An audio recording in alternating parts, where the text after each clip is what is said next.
grow you. Thank you, David. Awesome. So really excited to be here. So some things that if we get them right in our lives, our financial lives, and then really the rest of our lives are better. And as we know, how we handle our finances affects every part of our lives, including our relationships. So let's work on these things. So I'm going to go quickly. We're going to go at a 30,000 foot level, but we're going to talk about the financial basics, and that's an acronym.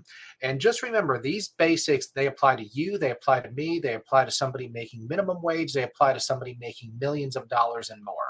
So, okay, so let's get to it. So the first, so B in basics is budget. Okay. And a lot of times we feel like the word budget is restrictive, like don't spend a lot of money because you have to save, save, save, save, save.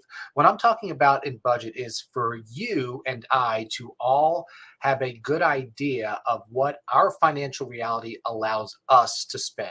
So what I can spend is different than what Thomas can spend and what anybody else can spend. But we have to be purposeful and we have to know how much money is coming in, how much money is going out. So look at your budget, call it a spending plan, call it what you want, but let's know. Let's know what we have coming in and what we have going out. Let's not just spend mindlessly. Now, I'll never be the financial advisor that says, don't enjoy the fruits of your labor. I think once all of the basics are taken care of in our lives, we should enjoy the fruits of our labor. We should enjoy life. We should go on vacations. And there's nothing even wrong with nice stuff as long as the stuff doesn't have you. So the B in basics is budget. Just know your financial reality and know how much money you can spend and how much money you should be saving. So then we move along into the A for budget. And A stands for allocation. And that's kind of a big word, but what we're talking about with allocation is what different types of assets should you own? What different types of assets should I own? Now, some examples of assets are stocks and bonds. Well, stocks, bonds, you even have some subsections of those where you might have international stocks, blue chip stocks, small cap stocks, things like that. Real estate, commercial real estate, residential real estate. Some other types of assets are cryptocurrency. Then there's cash. So work with a financial advisor, work with the people around you, and kind of decide where should you and how should you um, be dividing up the your assets. So most of us should have a um, a bucket of cash, and the cash can almost be looked at an emergency fund. If COVID happens, if you lose your job, if you have emergencies, we should have cash.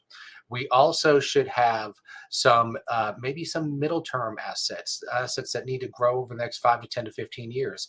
These might be assets that are going to pay for a new house or college spending, things like that. And then we might also have some assets that are long term, like the retirement. So make sure that you have the right mixture of assets. Okay. Every asset has a positive and every asset even has some negative. So make sure you understand your assets, but don't only hold one type of asset. Make sure you have some diversification that protects you from the downturns of different types of markets. 2008, we had, real estate market went south and everything else. But if you had different kinds of assets, you would have been okay. All right. So budget. So basics, we have budget and then we have allocation. The S is going to be systems. Now, one of my themes that I talk about all the time to my clients and to my and on my podcast is that we all need to be purposeful in everything that we do. And that's hard, right? I mean, it's hard to be purposeful and it's easy to drift. But if we want to be excellent and if we want to thrive, we can't drift. So let's develop some financial systems. Now, what do I mean by financial systems? Well, let's talk about a few of them. Let's say that you simply have a 401k or some kind of a retirement plan at work. Well, that's a system, right? You have money coming out of every paycheck going into your retirement plan. Let's say you're self-employed and you don't have the benefit of that. Well, you can set up a systematic plan to where a brokerage house like Charles Schwab is deducting money every month from your savings or checking account. Let's say you and your wife, or you decide, hey, every Sunday night we're going to have a 10 or 15-minute talk just about our finances, what we have coming due, and things like that. That would be a system. Let's say that you and your spouse, you decide we'll never spend more than 50 or 100 or 500 or $1,000 or whatever that number is without consulting the other. So think about systems and habits. Um, we all really become our habits. And if we don't have strong financial habits, we're going to we're going to have negative results. So think about what systems in your life you need to put in place. Okay. And I'd like you to think about that because that's a really, really important one because we're all busy. Many of us have kids, we have jobs, and a lot of times both spouses have jobs. And what we don't put into habit often doesn't get done. And then our results are negative as a result of not having the right habits. Okay. So we're looking at the basics. We have budget, which is your spending plan. We have allocation, which is kind of what buckets of money or what types of assets that we need to own. And there's some wiggle room in there, and there's no real set rules, but we want to be purposeful with that. And then we have systems. So the next part of the basics equation is I, and that is for insurance. So at its core, insurance simply protects your money. So let's think about it this way. Let's say you're driving your car, and my wife and my three kids are in my car, and you just do what you shouldn't do. You look at your phone and you send a text or you read a text. Now you read, you hit my car, and let's say in a horrible, horrible situation, my family and I were all horribly injured. So somebody is going to pay for those injuries. Somebody's going to pay for our medical bills. Somebody's going to pay for our pain and suffering. Would you rather it be your car insurance company? Now, granted, everybody's required to have car insurance, but there are different levels. Or would you rather that you pay for my millions of dollars worth of damage? So that's one example to where you probably should talk with your insurance agent and make sure that you're covered adequately. If you are a business owner, there are many, many, many, just a countless amounts of areas where you have some exposure for loss. So if you're a business owner, please, please, please have a good relationship with a local independent insurance agent that can point out where you might be at risk. So one of the things that you may run into is, let's say you're a business owner and you own an office, and you have some clerical employees, and you send one of them to the bank to just to make a bank run, or just to go to Walmart because you need some cleaning supplies. And on the way, while that person is on the clock, they cause a car accident.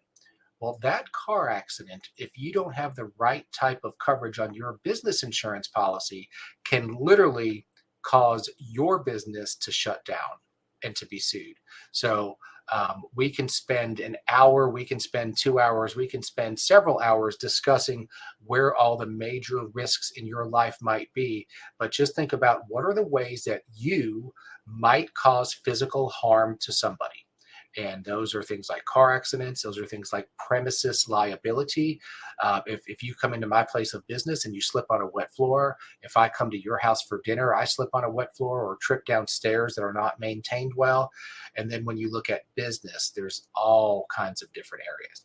So make sure that you understand, and we can't cover all the different causes, but make sure that you understand where your exposures to major risk are, and then work with a great insurance agent and decide, are you going to cover them, which means basically pay an insurance company to cover those risks, or are you going to retain those risks, which means you say that you are consciously saying, if this loss occurs, I am willing to pay for the damages, and I know what the damages would be, and I can afford it, and it would not cripple me financially.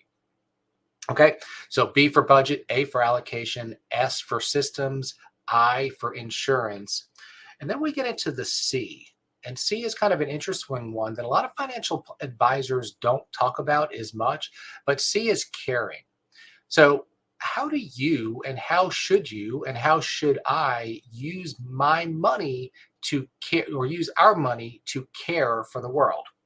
Now, the obvious example is be generous and give money away. And that's certainly most of us, when we're on our proverbial deathbed, we probably will look back and say, you know what? I know there are some people that I should have been more generous to. I know there was an organization that I just knew deep down I should have written them a check and I should have given them more money. So absolutely we should give money away where we feel that we should as a way to care for the world.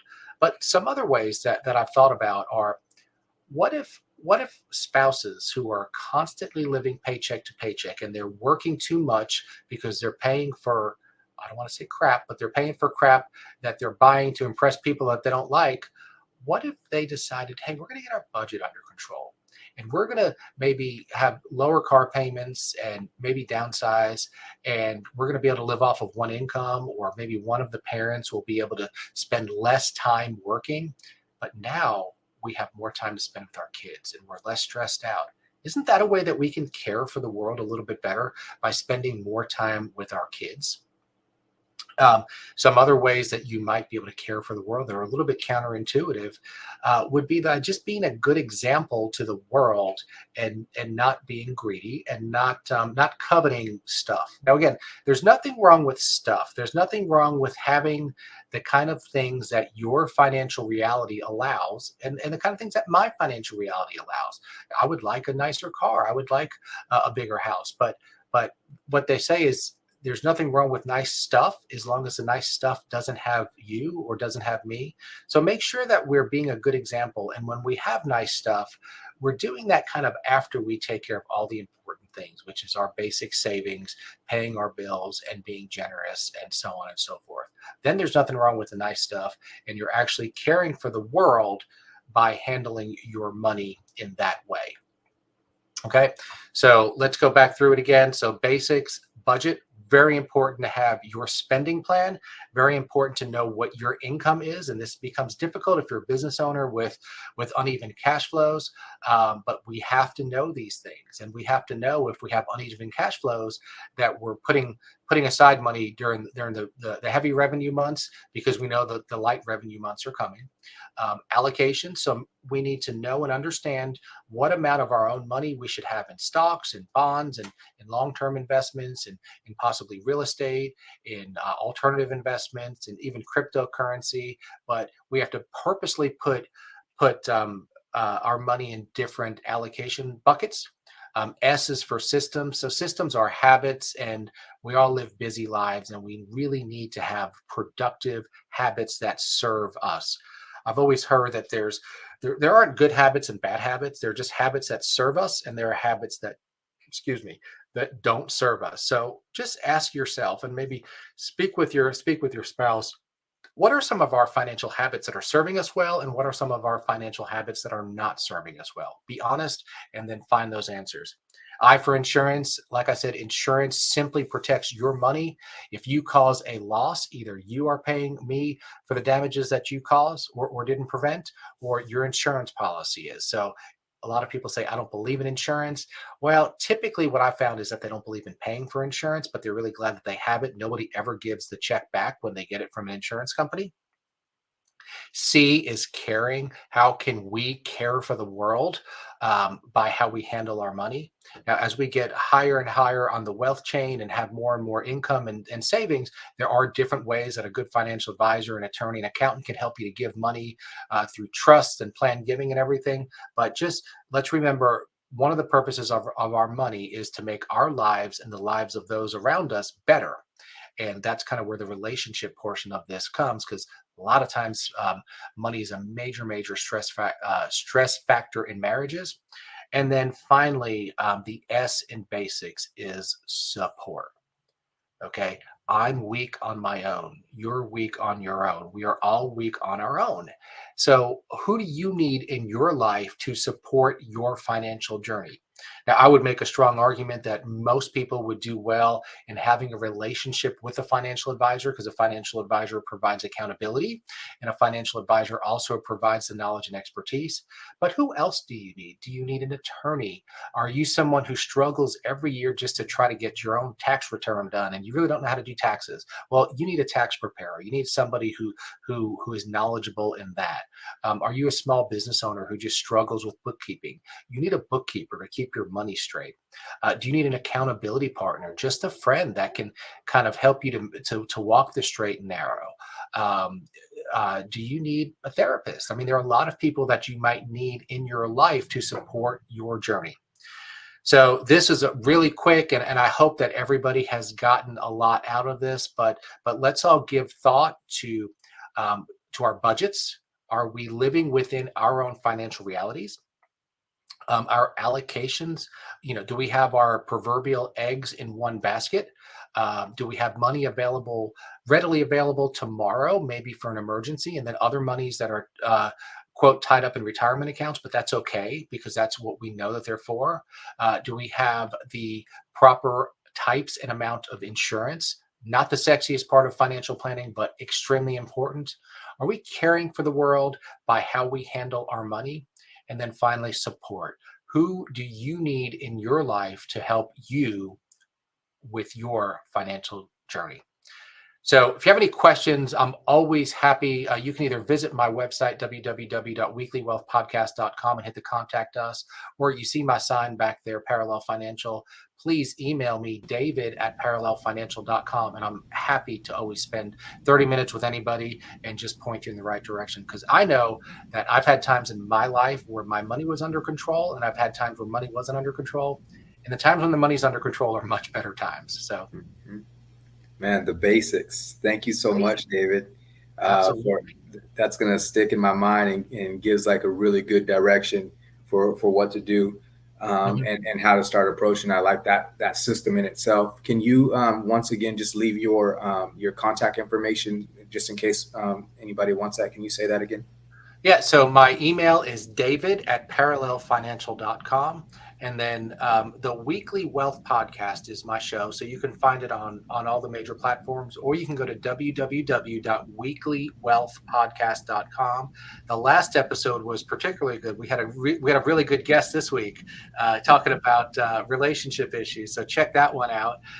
We actually had a really, really good conversation, and we Yeah. talk about the mindsets, the tactics, and the strategies that can help you to build and maintain wealth.